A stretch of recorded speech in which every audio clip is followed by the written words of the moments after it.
পায়রা সমুদ্র বন্দর সহ দেশের 4 সমুদ্র বন্দরকে 3 নম্বর স্থানীয় সতর্ক সংকেত দেখতে বলা হয়েছে। আপনাদেরকে জানিয়ে রাখতে চাই, বর্তমানে আমি অবস্থান করছি কুয়াকাটা সমুদ্র সৈকতে। বর্তমানে ভাটা চলমান রয়েছে। আমরা কুয়াকাটা সমুদ্র সৈকতের দৃশ্যটি আমরা আপনাদেরকে দেখানোর চেষ্টা করছি। পায়রা সমুদ্র বন্দরে সকাল থেকেই কিন্তু কুয়াকাটা সমুদ্র বন্দরে কিন্তু থেমে থেমে বৃষ্টি হচ্ছে এবং মেঘলাচ্ছন্ন আকাশ রয়েছে। বর্তমানে বর্তমানে মেঘলাচ্ছন্ন আকাশ থাকলেও তবে কিছুক্ষণ আগে কিন্তু কালবৈশাখী ঝড় হয়েছে এখানে। আমি আপনাদেরকে আরেকটু স্পষ্টভাবে দেখানোর চেষ্টা করেছি যে কুয়াকাটা সমুদ্র সৈকতের কুয়াকাটা আগত পর্যটকরা তারা কিন্তু অনেকে হোটেল বন্দি রয়েছে এবং এছাড়াও কিছু পর্যটক তারা ভাটা চলমান রয়েছে, সেই ভাটায় কিন্তু তারা তারা সমুদ্র গোসল করছে এবং কুয়াকাটা টুরিস্ট পুলিশ থেকে তাদেরকে বারবার সতর্ক করা হচ্ছে।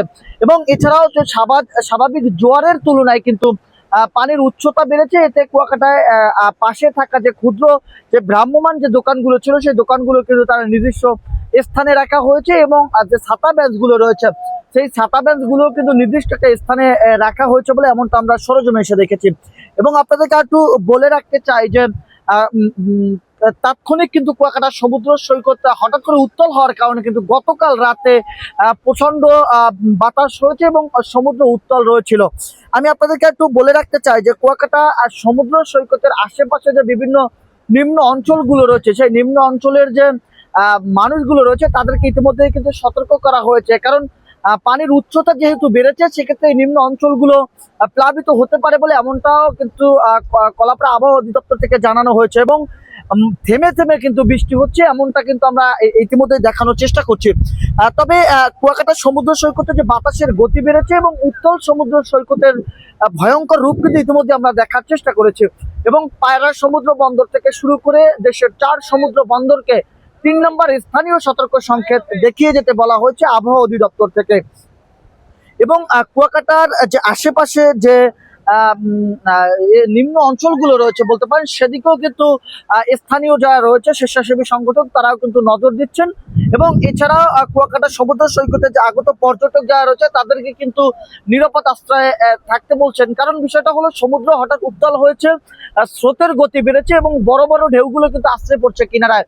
এবং সৈকতের যে ছাতা ব্যাঞ্চগুলো রয়েছে সেগুলো কিন্তু পানির উচ্চতা বাড়ার কারণে অনেকগুলো ছাতা ব্যাঞ্চ ভাসিয়ে নিয়েছে বলে এমনটা আমরা জানতে পেরেছি এখানকার মানুষের কাছ থেকে। তবে সর্বশেষ আপনাদেরকে জানিয়ে রাখতে চাই যে পায়রা সমুদ্র বন্দর থেকে শুরু করে দেশের 4 সমুদ্র বন্দরকে 3 নম্বর স্থানীয় সতর্ক সংকেত দেখানো হয়েছে এবং সেই প্রেক্ষাপট অনুযায়ী কিন্তু কুয়াকাটা সমুদ্র সৈকতও কিন্তু তার প্রভাব পড়তে শুরু করেছে। এবং কুয়াকাটা আগত যে পর্যটক রয়েছে তাদেরকে নিরাপদ আশ্রয় থেকে আনন্দ উল্লাস করতে বলা হয়েছে এবং গভীর সমুদ্রে যাতে কোনো পর্যটক গোসল করতে না নামে সেদিকেও কিন্তু কুয়াকাটা টুরিস্ট পুলিশ নজর রাখছে বলে এমনটা আমরা দেখানোর চেষ্টা করছি। এবং কুয়াকাটায় থেমে থেমে বৃষ্টি হচ্ছে এবং মেঘলাচ্ছন্ন আকাশ রয়েছে এবং বজ্রপাতের মতো ঘটনা কিন্তু ইতিমধ্যেই ঘটেছে কুয়াকাটায়। এবং আমি আবারও বলছি, দেশের 4 সমুদ্র বন্দরকে 3 নম্বর সতর্ক সংকেত দেখিয়ে যেতে বলা হয়েছে এবং এর প্রভাবে পায়রা সমুদ্র বন্দর সহ দেশের যে কলাপাড়া উপজেলার যে বিভিন্ন অঞ্চলগুলো রয়েছে সেখানে কিন্তু কালবৈশাখী ঝড়ের মতো ঘটনা ঘটেছে এবং কুয়াকাটা ইতিমধ্যেই বৃষ্টি হচ্ছে এবং মেঘলাচ্ছন্ন আকাশ রয়েছে এবং বাতাসের গতিও কিন্তু বাড়তে শুরু করেছে। তো এই ছিল আমার কাছে আবহাওয়ার যে পায়রা সমুদ্র বন্দর 3 নম্বর সতর্ক সংকেতের সর্বশেষ আপডেট।